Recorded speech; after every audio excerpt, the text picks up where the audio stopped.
Good morning or afternoon, students.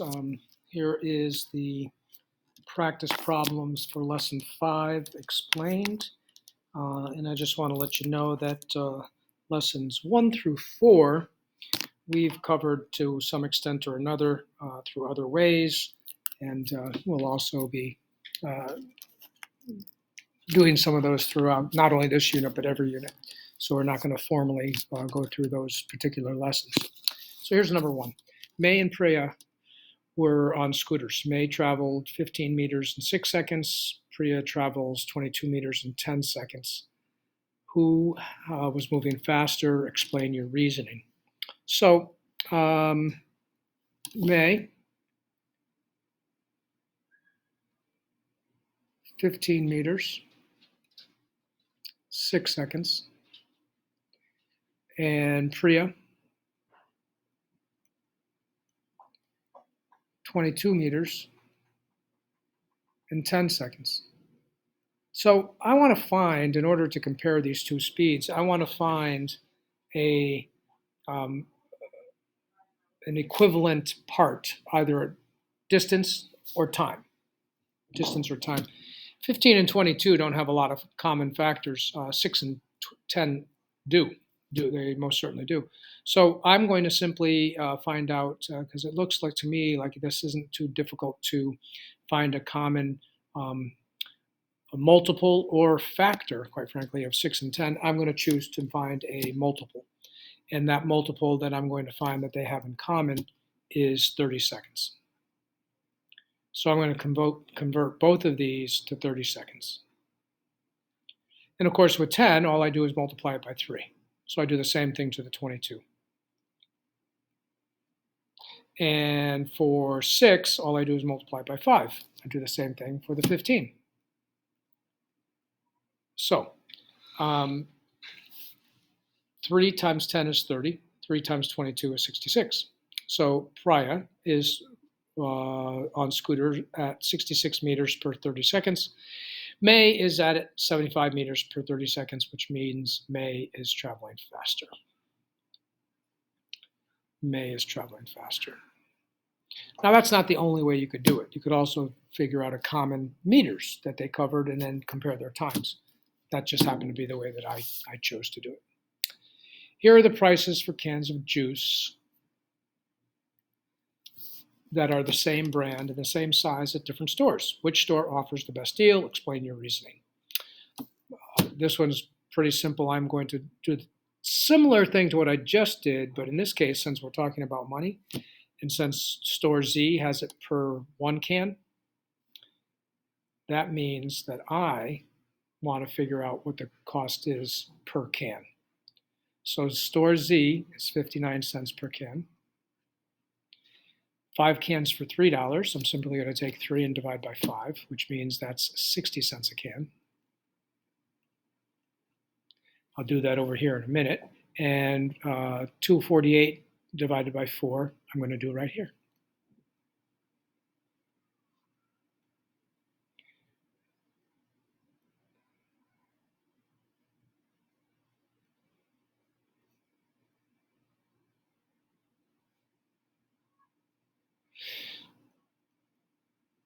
So 6 times 4 is 24, so that's 0. Bring down the 8, 2, so that's 62 cents a can. And store Y, I promised to do it over here, so here it is, 3 divided by 5. Bring up the decimal. I cannot subtract 5 from 3 at all, but from 30 I can subtract it 6 times. 6 times 5 is 30. Bring down the 0. I can't subtract 5 from 0 at all, so that's going to be 60. And since it's money, it's 60 cents. So 62 cents, 60 cents, 59 cents. The best deal is right there at store Z. Right there at store Z. And again, this unit is not on computation, so you could use a calculator or appliance to determine that as well. You don't have to use long division. I'm going to use long division so that over time you'll be more familiar with it. It's just another tool in your tool chest of math strategies and ability to do problems. Costs of homes can be very different in different place, different parts of the United States. A 450 square foot apartment in New York City costs $540,000. What is the price per square foot? Explain or show your reasoning. And then a 2,100 square foot home in Cheyenne, Wyoming costs $110 per square foot. How much does this home cost? Explain or show your reasoning. So the first one is simply 540,000 divided by 450. And as you know, I like to set these up as a fraction because I like to simplify them as much as possible first. So it's 540,000 divided by, remember the fraction bar is a division bar, by 450. So I'm going to factor out that zero right away. And now I'm simply going to divide this number, 54000, which is 54,000, divided by 45. And many times I'd whip out a calculator to do this, but I just want to show you, even though it's two-digit division, it's not that difficult on this particular problem. So this is going to be a 1. 1 times 45 is 45. And of course, what's left over here, 14 minus 5 is 9, and bring down the 0. And 45 can be subtracted from 90 twice. And everything else is going to be zeros. So what is the price per square foot? Well, in New York City, the price per square foot is $1,200 because that's what I came up with. Now, if you took in the calculator and you put in 540,000 and divided by 450, that's exactly what you would get. You'd get $1,200. And in this case, it's $1,200 per square foot. And then in B, they're telling us the square footage of the house and what it costs per square foot. So we have to multiply those two numbers together. So it's 2100 times 110. And obviously the first row, all zeros.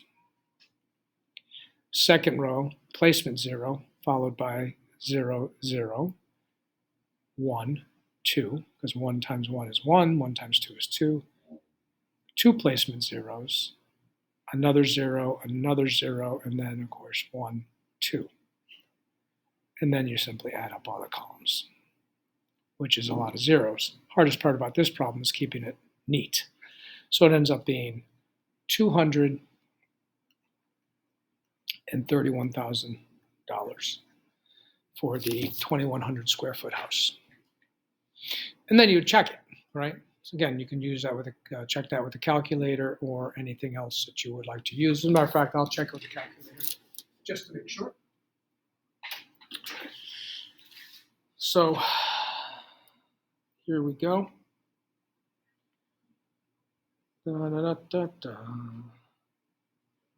what did I say? It was 110 times 2,100.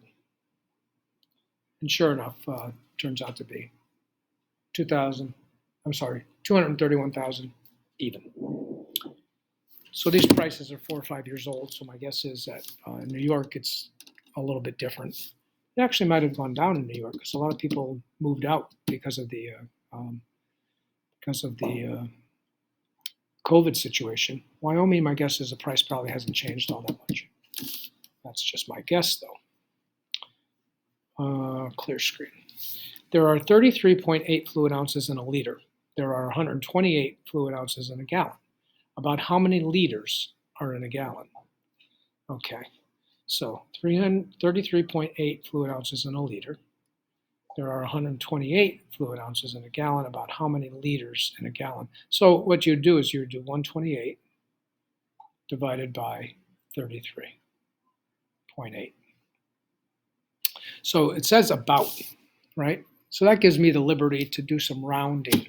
I don't actually have to divide it, fully. So what's 33.8? It's pretty close to 34, isn't it? So if I have 128 divided by 34, I can divide this, right? So 34. So I'm going to do it this way, right? If I add these three, that's 102, right? 4 plus 4 plus 4 is 12. Yep, it's 102. And then I can almost put another one in, right? 34 would be 136. So reasonably close, and I rounded up a little bit, so it's almost 4. It's almost 4. If that again, that's just an estimate. Depending on how you rounded the numbers, you could conceivably come up with 3. If you came up with 5, I think that's a little high, but 4 is probably the best guess.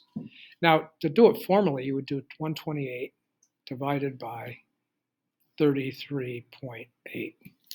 And because obviously I would shift the decimal over, I haven't really taught you decimal division yet. It's not our computation unit. So I'm just going to, again, I'm going to take out the calculator and have a look at what it is exactly. So 128 divided by, and that's all I put in the calculator, clear it off, 128 divided by 33.8, and it comes up with 3.78. 3.78. So I think 3 and 4 are the best answers, and of course the closest answer would be 4. So again, we're just working on some basic understanding of how division works, how much of one portion you can fit into another number, and that's basically what we're working on in those situations. Very good, boys and girls. Hope you have a good afternoon, and stay well.